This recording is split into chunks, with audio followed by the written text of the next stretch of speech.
Welcome everyone back to the Crimson 15 podcast. I'm your host, Crimson Sin. PCA. 87454. Be sure to check us out over on Twitter at C15 Podcast. Join the discussion over on Discord, link in the description below. And if you're enjoying the videos, be sure to sub, like, share, and hit that bell for notifications. Amphibia returned to Wartwood. A fun episode. I do like the fact that they poke fun at themselves about like learning lessons, because like the whole thing's about like not lying and, you know, being truthful with people, but they just go through this big adventure to like cover up a lie.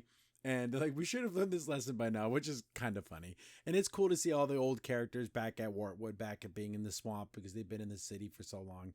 But yeah, super fun episode. And I'm using the updated version of Audacity. So if something sounds weird, it's because, I don't know, I hope it saved all my settings because the interface looks way different. I was using a really super old version of Audacity, like, because I never update anything because I'm an idiot. But yeah, so this is like the newest version and it looks way different. It's kind of scary. But we open up and they're home. You know, they're going up to the gate, and I was like, the humidity. Anyone who's like had like curly hair and humidity, like her, she's basically turns into a fro. You can't help it. That's the way hair reacts with humidity. But they get home and everyone's like, oh wow, the planners are back. So everyone's kind of like meeting all their old friends again and everything. And the faces, I say this every time. I love animation because you can do things like this where you can't do this in live action. That's why the live action versions of Disney cartoons suck. That's why The Lion King is terrible, because they look like real animals and they can't emote like this. So the setup is everyone's meeting all their old friends again. And then, you know, Sprig's like, hey, you know, where's Ivy? You know, she's like, oh no, Ivy said she had something better to do. And look how sad he looks. If this was the live action version of Amphibia, you couldn't make this face. That's why cartoons and animation are amazing, because you can do things like this. But she was just like, you know, hiding to like ambush and whatever. And Ivy just has the sweetest little voice. Like, she just sounds like this kind, sweet young lady. Like, I love the way she sounds. She's a great voice actress. And so like, oh, they all met up and it's great. Then I guess apparently during this whole time, Hop Pop and freaking Polly knew people were asking for things. Like, oh yeah, you're gonna get me that coral hand. Who's the guy, the guy who works at the restaurant. Then he was like, oh yeah, there's like the stuff we told you to pick up while you were in the city. And they're like, oh, we're really tired. We're gonna have a big party. Yeah, and we'll bring all the presents then. And then, you know, Anne and Sprig are like, what are you guys even talking about? She's like, oh yeah, before we left, we promised to bring back all this stuff, and then we made a list, like a wish list, and we put it away so we wouldn't forget it, and then we forgot it. Oh no. So they were supposed to like, and they had the King's credit cards. It's not like it would have cost them any money. They had unlimited funds and they were too busy in their own lives. And you remember he bought himself that chair and everything. So they went and got themselves stuff with money that wasn't theirs, and they couldn't even get their friends things. Oh my goodness, you idiots. So they're like, oh, we got to lie because everyone asked for something. And then Sprig's like, oh, we got to lie. And then Anne's like, wait a second, we're doing, you know, how am I the voice of reason saying that we should tell the truth? But I guess Ivy wanted like a red coral shell thing to match Sprig's blue one. So they would have like matching shells. I'm like, okay, that's really sweet. But he didn't want, this is not even Sprig's fault. He had nothing to do with this whole forgetting thing. So it's not even, he's going to look like a jerk to the girl he likes. And it's not even anything and not even his fault. It's like, okay, we got to figure out we got to lie big. Remember, I got to give you guys two words of advice: lie big and run fast. So they're like, okay, we're going to come up with a plan. So the plan they came up with was they're going to summon like a demon who doesn't eat frogs, is super dangerous, and will destroy. They'll like have to have the big party, put all the presents in a big pile. Like, oh, we're going to do the presents at the end of the day. This monster will destroy the presents, and then it won't be anyone's fault. No one will be the wiser. So they find this like cockatrice looking monster, but they call it something else. I forget what they call it, but it's basically like it's a cockatrice because it can turn people to stone, but it's a big like chicken. And they're like, oh, perfect. They find this book and it's straight up the Necronomicon. And like how Sprig's like, oh, Maddie gave it to me. Of course, Maddie would have something like this. And to like, but we need all the parts to summon this thing. It's like, if everyone's okay with Eldritch magic, that is so funny. Because how many kids even know what that word is? So they have to find all the parts, you know, and they have to get this black obsidian stone and all these different like stuff to summon this thing. And look at this. I love it so much. Look at Hot Pop. He's like, add the ingredients. Like he just has like his hands in the air, like doing this evil ritual to summon this demon. Gold. This is absolute gold. I love this so much. I mean, look at this face. It's just perfect. Then he has to like the blow the horn. We said to get the horn off some monster, and then they had to corrupt it, and they had to add the black obsidian to make it to like an evil sound. So it's gonna summon this cockatrice monster. Big old party's going on. Everyone's like, man, I can't wait to get those presents. And then like, yeah, at the end of the night, we'll do it just fine. And then Ivy is talking to Sprig, and he's like, oh, so that shell, you wanted, but in the end, it's just the shell. It's like, oh no, it'd be our shell and everything. And of course, it makes Sprig feel like a complete jerk, even though he has no right to feel bad because it has nothing to do with him. He didn't do anything wrong. The monster shows up, and it's like all crazy, and it's talking, but we can't understand what it's saying.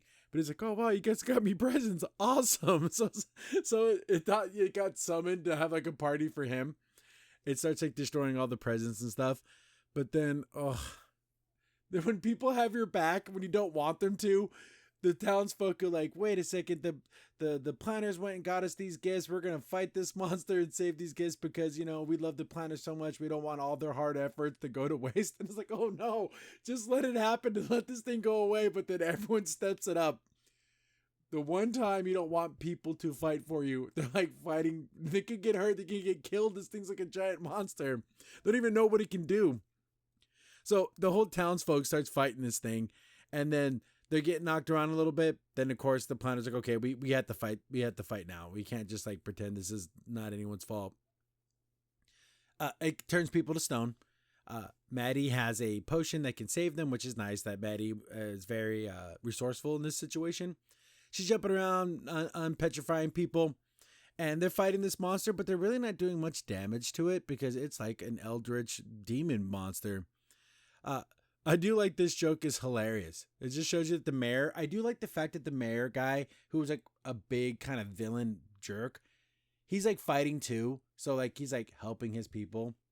The cockatrice monster shoots a giant flame at him, and he grabs his little like underling to like block it. He's like, oh, he's still made of stone, so the fire won't hurt him. He's like, he's made of stone? He was gonna just let him die? You're like, oh, good one, mayor. You're such a great guy. Then, they just kind of realize that they do like a formation, like, oh, formation to fight this thing. And then it's like mimicking the cockatrice monster. Again, it has a different name. I forget what it was called. But then he's like, oh man, guys, that's like super offensive. I'm out of here. And then he just leaves. Which I like the way he just teleports out of there. All the presents got destroyed. And they're like, oh man, that's so sad. We lost our presents. And then Anne's looking at him like, you pieces of crap. Like, you're going to still let these people think that they failed us when we're the ones who failed them, specifically Hop and freaking Polly. But then, they've confessed to saying, hey, we didn't have... We forgot the gifts. We set up this whole scenario to where it looked like the gifts got destroyed and it wasn't our fault. But then they're like, oh man, you planners. I'm getting attacked by monsters and all these things while you're, this didn't happen when you were gone. And I really missed it. Oh yeah. Like they love the excitement of it. And it's like, you guys are crazy. Then even Ivy, forgives Sprig, even though it's not even his fault. And she's like, oh, you can make it up by going on a date with me. And she like gives him a little kiss. And like, oh, that's so sweet. I love it. It was a fun, cute little moment. But yeah, so they're back in town. It's fun. Back up to the same stupid antics of them. Just like, I always try to even explain this to my nephews. You have something you need to do. You will spend so much energy trying to get out of the thing you needed to do when you could have just did it and been done with it. Like, you're trying to come up with all these excuses not to do this chore you were supposed to do and coming up with all these plans and schemes to get out of it when you could have just did it and been done with it. This is kind of a very similar situation when they went through all this work to summon this demon when they could have just been truthful and honest and been like, hey guys, a lot of stuff was happening in the kingdom. We just couldn't get around to it and we forgot about it. I'm so sorry. We apologize. They could have just easily have done that. But no, they did this big giant plan. It all worked out in the end, but they could have got someone really, really hurt and or killed, but that's the planners for you, right? But yeah, fun episode. I do like Ivy and Sprig. They're super cute together. Maddie's cool too. I do like how Maddie isn't like oh no, since, you know, Sprig didn't like me, I'm like, oh, I'm gonna like hate him. No, she's super cool too, so that's really nice. It's cool that everyone's still friends, and that's a fun good message to have. Even though this isn't like a relationship show, like a romance anime or anything, it's kind of fun to see those characters interact in that way. But yeah, thanks for watching, guys. I will get through this. I know I got a bunch more episodes. I got an X-Men, there's a couple other shows that came out. There's that one Gentry, like she's like a demon fighter lady. The one thing about Netflix that really kills me is all the episodes are out at once, and if the show isn't super hot, which I don't think that show really is, it just goes away and then people forget.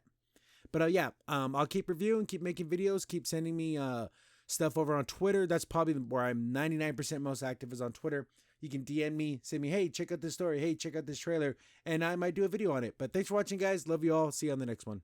Crimson Sin here. Thanks for watching the video. Remember, liking, subscribing, sharing, and commenting on the video really helps out a lot. It gets the video spread around more people get to see the videos, and we get to make more videos for you guys.